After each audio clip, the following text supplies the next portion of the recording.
네, 안녕하세요. 멘탈의 전부다의 철영입니다. 네, FOMC가 있었던 이날 시장은 혼조세였습니다. 다우는 오늘도 상승하면서 무려 13일 연속 올랐는데 이거는 1987년 1월 이후 40년 만에 최장 상승 기록입니다. 반면 S&P는 거의 보합, 나스닥은 소폭 하락했는데요. 장중에 보시다시피 등락이 엄청났습니다. 그리고 암호화폐 시장은 전반적으로 강세였는데요. 오늘은 무슨 일이 있었을까요? 일단 오늘 모두의 관심사인 FOMC가 끝이 나고 금리는 예상대로 0.25%포인트 올랐습니다. 이로써 미국의 기준금리는 5.25에서 5.5%가 되었는데 이변이 없는 한 아마 이번 금리 인상 시즌의 사실상 마지막 금리 인상이 되지 않을까 생각이 됩니다. 물론 파월은 그렇게 얘기하지 않았습니다만 일단 신중해야 할 국면이고 앞으로 나올 데이터들을 보면서 결정하겠다는 일종의 여지는 남겨두었죠. 다만 이전에는 올해 금리를 2번은 더 올려야 한다는 매파적인 어조 속에 데이터 보면서 한 번 정도로 끝내줄 수는 있다. 이런 강한 느낌이었다면 이번에는 조금 다릅니다. 현재 단계에서 신중할 필요가 있고 향후 들어오는 데이터를 보면서 결정하겠다라는 중도적인 어조의 발언을 했다고 생각이 되어집니다. 그러니까 어느 쪽도 결정하지 않고 철저하게 데이터로 평가하겠다는 거죠. 시장은 처음에 이제 금리 인상 완전히 끝나나 하는 생각으로 상승을 했었는데 이후 기자회견에서 그런 것은 아니고 아직 여지가 남아있다는 점을 확인한 후 제자리로 돌아왔습니다. 근데 제가 생각하는 평가는 그렇게 나쁘지 않은 FOMC였다고 얘기하고 싶습니다. 아무도 완벽하게 2번으로 금리 인상 끝을 바라지는 않았을 것입니다. 근데 이번 파월에 신중히 정하겠다 하는 발언은 저에게는 굳이 말하자면 비둘기파적에 더 가깝게 해석이 됩니다. 왜냐면 지난 FOMC에서만 하더라도 연내 2차례 금리 인상을 거의 확실시할 것처럼 얘기를 했었는데 이제는 완전히 중립적인 태도로 내려왔기 때문입니다. 어쨌든 파월의 발언과는 다르게 시장은 이미 움직임을 취하고 있습니다. 일주일 내내 상승 무드였던 달러는 오늘 다시 하락으로 방향을 틀었습니다. 금리 인상이 끝날 가능성이 높아졌기 때문이죠. 동시에 계속 상승세였던 채권 수익률도 하락세로 전환되었습니다. 그리고 시장에서 생각하는 금리 전망은 파월이 말한 것보다 훨씬 더 적극적으로 미래를 반영하고 있습니다. 시장은 심지어 올해 안에 금리가 인하될 것이라고 기대하고 있습니다. 그러니까 5.5%의 금리는 마치 주가가 강세장의 끝에서 마지막에 모든 걸 불태우듯 정점을 찍고 이후 급락하는 것처럼 이번 5.5%의 금리가 마지막을 화려하게 장식하며 이후 곧바로 금리 인하가 시작될 것이라고 보는 것입니다. 하지만 이것은 연내 금리 인하는 없을 것이라고 못 박은 파월의 말과는 완전히 위배되는 상황인데요. 시장은 왜 이런 판단을 내리는 걸까요? 단순히 파월이 거짓말쟁이라서? 거기에는 몇 가지 이유가 있습니다. 우선 이번 주 금요일 파월이 말한 바로 그 데이터가 나오죠. 연준이 가장 선호하는 물가 데이터인 PCE가 발표됩니다. 그럼 여기서 물가가 내려간 것이 확인이 된다면 연준의 추가 금리 인상 가능성은 더욱 낮아지게 됩니다. 그런데 이게 현재로서 매우 희망적입니다. 전체 PCE는 불과 몇 달 전 5%대에서 급락해서 지난달에 3.8%보다도 훨씬 낮은 3.1%가 예상되고 있습니다. 이미 CPI가 큰 폭으로 떨어진 게 확인되었기 때문에 사실상 PCE도 기정사실이라 보는 거죠. 그런데 3%면 연준의 목표인 2%에서 그렇게 멀지도 않습니다. 이제 파월이 앵무새 마냥 아직 멀었다를 외칠 시간이 많이 남아있지 않다는 뜻입니다. 물론 요즘은 근원 물가를 더 중요하게 보죠. 최근 반년간 근원 물가가 거의 제자리였는데 이게 드디어 하락이 예상됩니다. 지난달보다 무려 0.4%포인트나 떨어질 것으로 예상되고 있는데요. 이건 역시 근원 CPI도 최근에 많이 떨어졌던 것과 같은 현상입니다.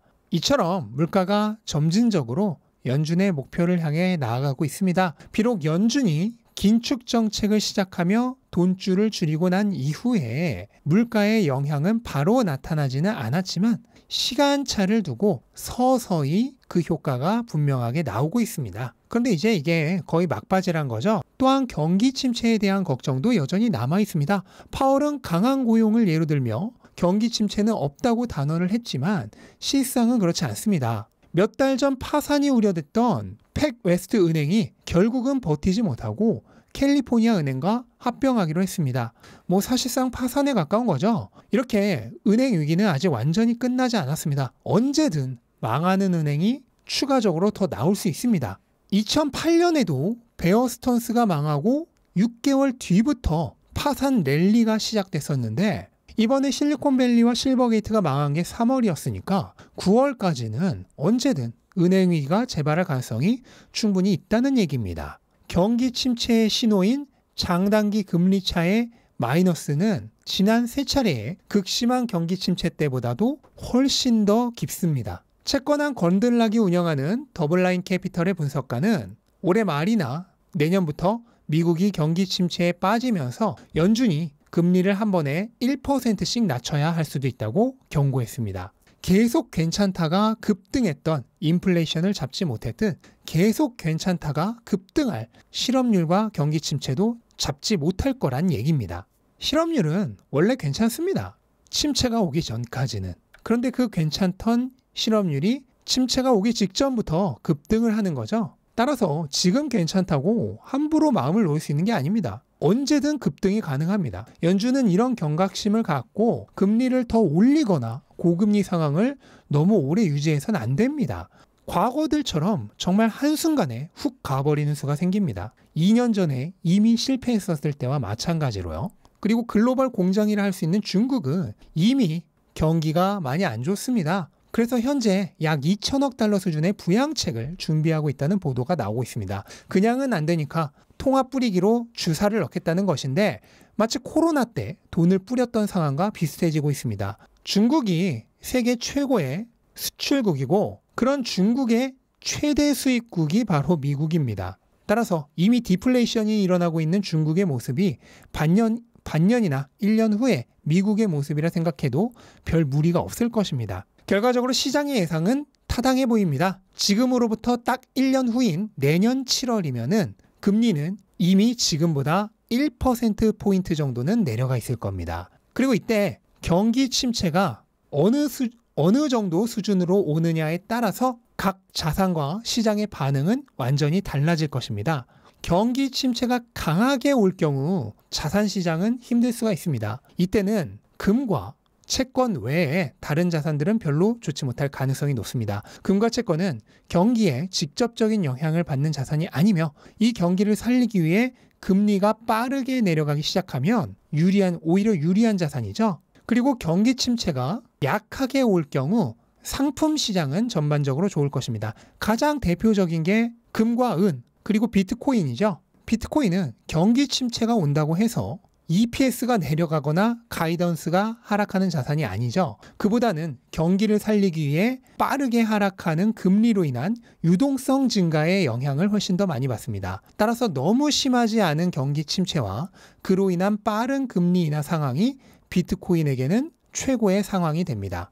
다만 이 침체가 지나치게 심하게 될 경우에는 아직은 위험 자산인 비트코인도 투매가 일어날 수 있기 때문에 안 좋을 가능성이 있습니다. 경기가 너무 안 좋아서 사람들이 돈이 없으면 무엇이든 다 팔려고 하겠죠. 그때 아직까지는 위험 자산인 비트코인은 당연히 팔리는 우선순위에 올라갈 것입니다. 마지막으로 경기 침체가 안 오거나 연착륙 정도로 끝이 나면 증시에는 정말 좋습니다. 증시는 금리가 내려가는 것도 중요하지만 경기가 살아있어야 하는 게 가장 중요하죠. 그래야 현금 흐름을 만들 수 있고 좋은 실적을 낼 수 있기 때문입니다. 따라서 증시에게는 경기가 적절하게 연착륙 분위기로 가면서 금리는 살금살금 내리는 너무 뜨겁지도 차갑지도 않은 골디락스 상황이 최적의 상황이 되겠습니다. 그런데 이 중에 어느 시나리오가 채택이 될까요? 알 수 있는 방법은 없죠. 그래서 각각의 자금 사용 계획에 맞게 나누어서 투자할 것을 강력하게 추천드리고 있는 것입니다. 그래야지만 예상과 다르게 반대되는 상황이 펼쳐졌을 때 큰 손해를 입게 되는 것을 막을 수 있습니다. 만약 나는 중단기 자산은 너무 지루해서 못 갖고 있겠다 하시는 분은 최소한 장기 자산만이라도 상품과 증시, 성장주와 암호화폐에 분산 투자하시는 것을 추천드립니다. 상황은 정말 어떻게 바뀔지 모릅니다. 어느 한쪽에만 올인했다가 나중에 정말 큰 후회를 할 수 있습니다. 네, 그리고 오늘은 메타가 실적 발표를 했죠. 결과부터 보여드리자면 흥했습니다. 메타는 매출과 순이익이 모두 10% 넘게 성장을 했고 둘 다 시장 예측치를 뛰어넘는 호실적을 발표했습니다. 근데 단순히 숫자로만 보면 이게 그렇게 크게 오를 정도인가 하는 생각이 드실 텐데요. 긍정적이었던 것은 월간 활성화 사용자와 사용자당 평균 수익이 모두 예상치를 뛰어넘었던 부분입니다. 메타의 수익은 99%가 광고입니다. 따라서 사용자가 늘어나고 그 사용자 한 명당 수익이 늘어난다는 얘기는 곧 메타의 실적이 늘어난다는 것을 얘기합니다. 또한 다음 분기에도 320억에서 345억 달러의 매출을 가이던스로 제시했는데 이것은 시장의 예측치였던 313억 달러를 훨씬 뛰어넘는 좋은 가이던스였습니다. 이처럼 실적과 그 실적의 알맹이들 그리고 가이던스까지 모두 고르게 긍정적인 발표를 하자 애프터마켓에서 주가가 큰 폭으로 상승하고 있는 것이죠. 다만 메타의 미래 정체성인 메타버스를 개발 중인 리얼리티 랩스는 이번 분기에 2억 7,600만 달러의 매출을 올렸지만 개발비를 회수하지 못하고 37억 달러의 적자를 기록하며 아직은 연구 개발 단계에서 벗어나고 있지 못합니다. 리얼리티 랩스가 흑자 전환한 순간부터 메타가 사명에 어울리는 진짜 메타가 되는 순간인데요. 과연 어느 시점에 메타버스에서도 흑자 전환이 가능하게 될지 유심히 지켜보시면 좋을 것 같습니다. 네, 그리고 암호화폐 시장에겐 찐 운명의 날이었던 오늘 다행히도 분위기가 나쁘지 않았습니다. 파월이 매파보다는 비둘기파에 더 가까운 발언을 했기 때문이죠. 금리 인상이 80% 정도는 종료된 듯한 인상을 남겼기 때문에 달러 가치와 정반대로 움직이는 암호화폐 시장은 오늘 좋았습니다. 앞에서 설명드린 대로 금리 인상은 이제 거의 막바지죠. 이번이 끝일지 아니면 한 번 정도 더 남았을지는 장담하지 못하지만 정말 종착역에 거의 도착해 가고 있습니다. 그리고 시장은 벌써 연말부터 금리 인하를 준비하고 있죠. 거기에 경기 침체는 또아리를 틀고 언제든 물려고 대기하고 있습니다. 만약 물린다면 더블락 캐피털의 말처럼 금리를 1%씩 내려야 할 수도 있습니다. 거기에 중국은 이미 침체가 시작되었고 대규모 부양책 얘기가 나오고 있습니다. 미국의 유동성도 이제 바닥을 찍고 상승 반전을 시작하는 모습이 포착이 되었고 전 세계 유동성은 미국보다도 더 빠르게 이미 상승을 향해 방향을 틀었습니다. 비트코인의 가격은 글로벌 유동성과 한치의 오차도 없이 완벽하게 동등하게 움직입니다. 근데 앞으로 수개월에서 1년 내에 그게 어떻게 움직일지 마치 그림처럼 그려지는 상황이죠. 이처럼 비트코인에 대한 비전은 너무나 쉽게 볼 수가 있습니다. 지금은 보이지 않는 것을 미리 볼 수 있는 사람만이 투자로 돈을 벌 수 있습니다. 오직 당장 눈에 보이는 것만을 뒤쫓는 사람은 절대로 돈을 벌지 못합니다. 올해 초 나스닥의 상승장이 막 시작되었을 때 저는 이미 상승장으로 전환되었다고 말씀을 드렸습니다. 그때 아무도 믿지 않았죠. 믿지 않는 정도가 아니라 온갖 악플이 다 달렸죠. 왜냐하면 그때는 아직 그림이 보이지 않았었거든요. 근데 저는 이미 그 그림이 보였고 영상에서도 계속 그 그림을 그려드렸었습니다. 특히 너무나 훌륭한 샘플이 있었잖아요.